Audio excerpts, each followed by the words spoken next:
Yo, JD here. And as you can see, we are back on F1 23. And in today's video, I'm going to be showcasing a 35% race that I did at the Las Vegas circuit. Obviously, because we have that in a real life Grand Prix this weekend. There's been quite a lot of questions asked of this track. One of them mainly in particular, is it actually raceable and does it produce some good racing? So that's what we're going to try and find out in today's video. As you can see, the setup I'm using is pretty much exactly the same as my hot lap and setup guide. If you check my previous video, basically giving you a bit of a qualifying lap. The only thing I changed really was just the tyre pressures, making them a little bit higher, because as we're probably going to be suffering in the real life Grand Prix, it does get very cold. It's a very low grip circuit and tyres take quite a while to heat up around here, surprisingly. So yeah, probably opting for a little bit of a higher tyre pressure just to heat up the tyres a little bit quicker. But in this race here, I felt like my pace was very, very good. The setup is working extremely well, because around here, which we'll probably be finding in real life as well, as we're just avoiding the carnage as usual, is that this track is pretty much a Monza with Monaco-esque kind of barriers. That's the level of downforce you're running, so 9.5 wings, so very, very low on the downforce. You could go a little bit higher, because I think typically it's about a 12.6, 12.7, something like that, which some people may prefer, but for me personally, I always like to try and run a little bit of a lower downforce when it comes to a league race or an open lobby, because you have to factor in not only just the straight line speed, but your ability to save ERS and be able to use so much more of the battery than others. And I think you're going to see in this video, as this race goes on, of how beneficial that actually is. And you can just see here, as typically in open lobby fashion, people pretending like you don't exist. But if you want to get better at online racing, I always recommend you to try and complete the race, even if you get taken out, even if you make a mistake, because that's really going to kind of solidify your muscle memory, give you the confidence, and really build on that consistency. And if you're looking to really improve your driving, then make sure you head over to www.coachlimitless.com. I'm not doing too many more slots of coaching coming towards the end of this year, because I've got many things going on in my life, but there are a few available. So if you like a direct one-to-one session with me, that is the place to be. And if you'd like to also join these open lobbies, then make sure you hit that join button, become a YouTube member, and you'll be guaranteed an invite into these lobbies. But you can see so far up into ninth place, and we'll just be talking about my thoughts as we go through the race, pretty much what I'm thinking, and hopefully it just gives you not only a bit of entertainment, but a bit of really education into how to get good at this track and how to get good at online lobbies in general. So right here now, I'm just trying to save my ERS as much as I possibly can. You can see there's a little bit of cluster cars up ahead. This guy in the lead, Charu 5, is a pretty quick driver. You can see the guy ahead of me, red light flashing. That means he's under 10% of the battery, so he doesn't really have much to defend with. So we're trying to let all these cars kind of cause the car just ourselves. We've got a little bit caught up there, but managed to get two people into this one. You can see that guy's red light is flashing. The Mercedes making a bit of a mistake, so we're going to take advantage of that. Starting on the medium tyres, so the alternate strategy as well, wouldn't be on the softs at the end.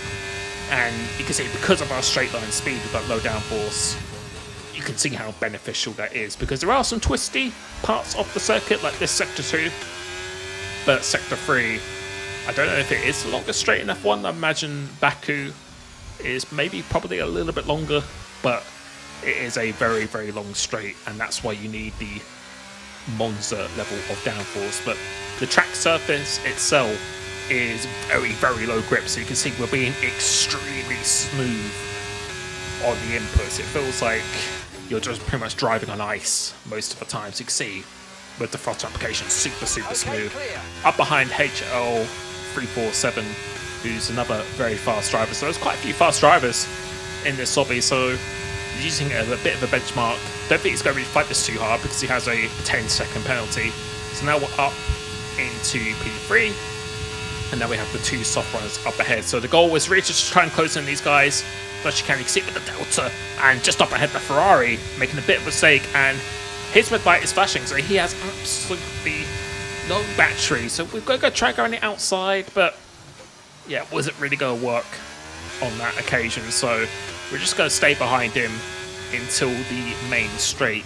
So I felt confident once we went on the soft tyres, then yeah, I think our pace would be enough to potentially catch the leader. So see, being super smooth on the inputs, but make a bit of a mistake here, because if you look at the mini-map, the detection point for the DRS for the main straight is actually after this corner, which I did know.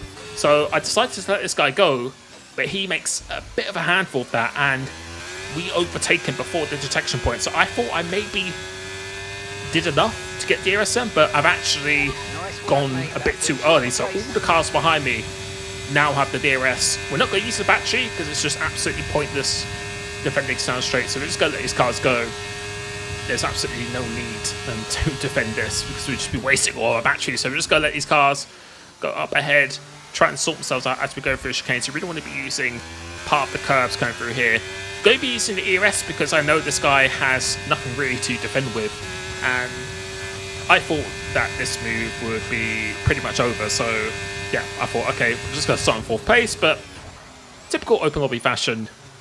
Don't know if that was deliberate or mistake, but yeah, got rammed into the back there. See, absolutely no grip, and yeah, of course, being an open lobby, people don't really like to give back positions as Mercedes had a bit of an issue here. So we're going to take our time, just keep it nice and patient again. No real rush. We still have 13 laps of this race here to go. So not going to use the battery down here because I know, again, he is pretty low on the battery, and that's why low downforce creates a lot less drag in the straight line. You can see he was actually using his overtake button here, which again is not particularly smart driving. It's just, especially on this straight, there's no real point defending whatsoever if you don't have the DRS from the car here. So we've got this move done, and thankfully this time he doesn't ram into the back of me. So the goal was to try and overtake L3 on the next lap. So you can see making some good progress here. The gap to the leader is 8 seconds. His tyres should be going off around at this point of the race. So again, just going to be saving the battery. Don't really want to be wasting it at all. And we're going to get this move done. You can see the power of the DRS. How much faster we are in a straight line is really absolutely no contest going down the straight. It's going to be very interesting how much overtaking is actually going to be done in the circuit. So let me know what you think is going to be happening in this weekend's Grand Prix. In terms of open lobbies, racing is not really too bad, but you do need a good setup. So I definitely advise you to try the setup out. What I'm using here, be super smooth on the inputs, and hopefully you'll be a lot more competitive. You can see as the laps go by, we are starting to close in on the leader. So 6 seconds, gaining 1.7 seconds on the next lap as he now pits and gets a 5-second penalty as well. So we're going to continue. So I want the fresher and the faster compounder tyres. As you can see, pretty much everyone behind me has now decided to pit. So we're just going to continue on for another lap just so we have the fresher tyres as well. Something I always like to do, and we aren't going to get a 5-second penalty. It's pretty easy to overspeed going into these pits, so we're going to go on the soft tyre.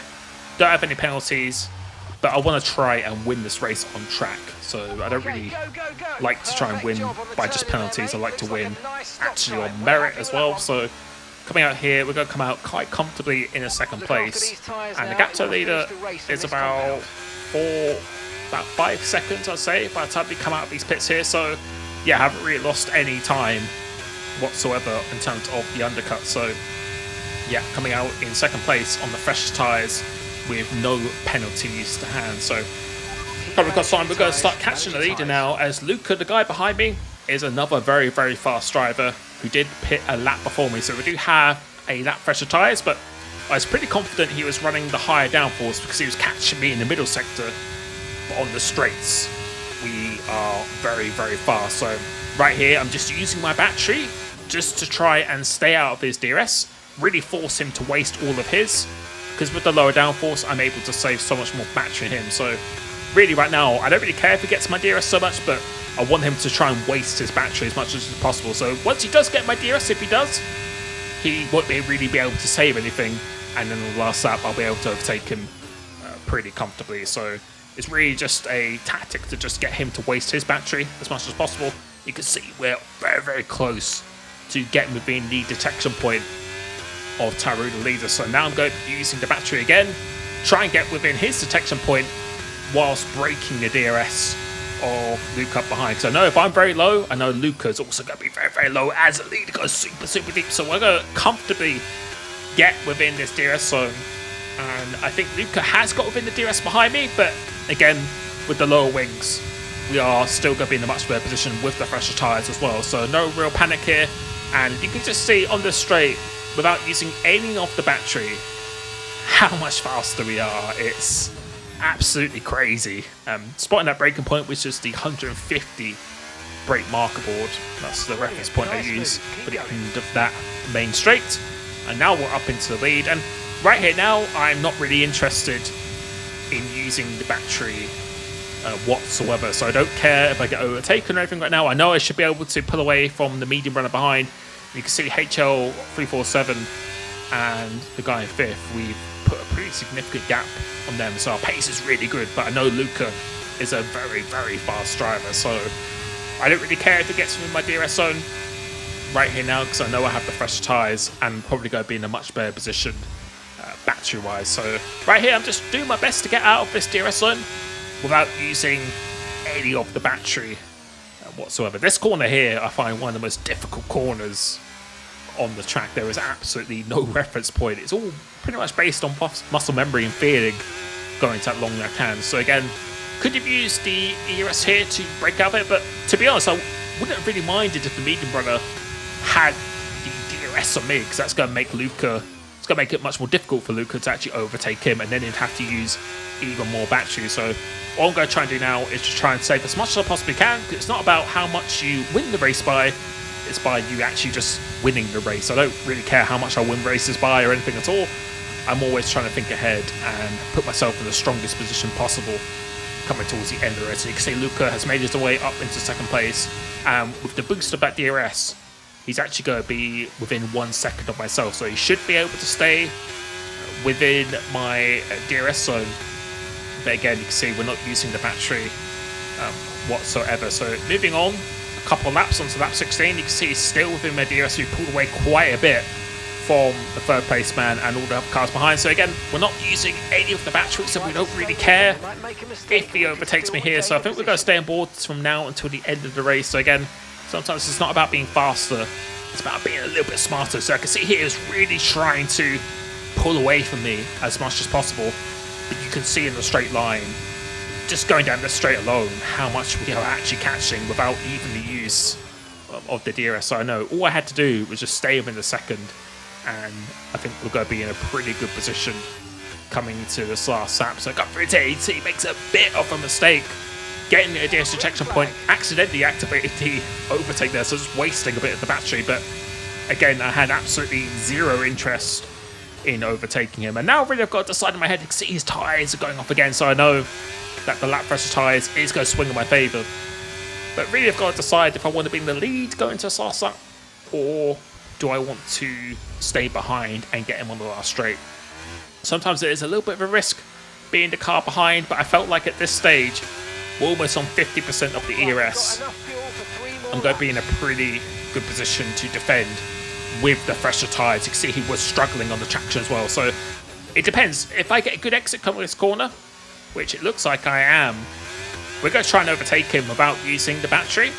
And I felt pretty confident that I could keep him behind whilst using the ERS. So see, we're not even using the DRS here. Now we've decided to activate it, and we're going to move into the lead of this race. So we're going to lead going into the last lap.